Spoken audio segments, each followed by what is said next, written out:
Salut, bienvenue sur la chaîne du Traqueur des livres. Aujourd'hui un polar, rugueux, sanglant, plein de jus, plein de peps, mais âme sensible, s'abstenir.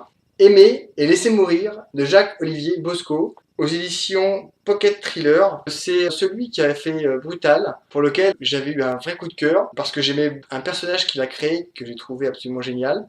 Et je me suis dit, on va tenter le coup, on va essayer d'autres romans à lui. Et j'ai plutôt bien aimé. Pas pareil que Brutal parce que c'est avec d'autres personnages, une histoire encore un peu différente. Mais il y a un univers qui est bien présent, une écriture qui est plutôt juste, pleine d'énergie, pleine de fureur. Mais voilà, faut être clair aussi, c'est un thriller sanglant. Là, on fait pas dans le détail, très réaliste, il n'y a pas de doute dessus.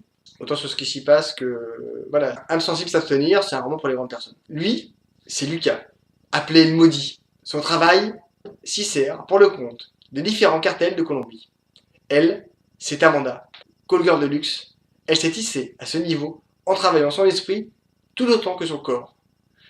Elle engrange son magot pour s'occuper de sa petite sœur. Il aura suffi d'une seconde, de quelques instants, pour que sa vie bascule. Un cri, une porte qui s'ouvre, une rencontre violente. Sur l'instinct de survie, et hop, elle doit fuir. À ses trousses, des proxénètes désagréables. Leur méthode, c'est enlever des jeunes femmes et les mettre dans des fermes dans lesquelles ils les traitent de manière immonde afin d'en faire des prostituées soumises.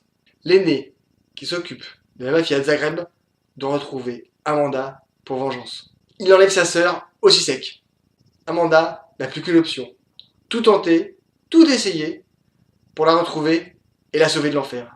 Elle est prête à tout. Le maudit et elle se rencontrent. Ils s'unissent envers et contre tous. Des cartels de Bogota aux mafias de Zagreb les plus violentes. Face à l'horreur et à la folie de leurs adversaires, ils se sont trouvés. Le maudit va déployer tout son arsenal, et c'est le cas de le dire. Il plonge, tête la première, dans une course contre la montre, aussi sanglante que puissante. Une rencontre explosive et un monde terrifiant.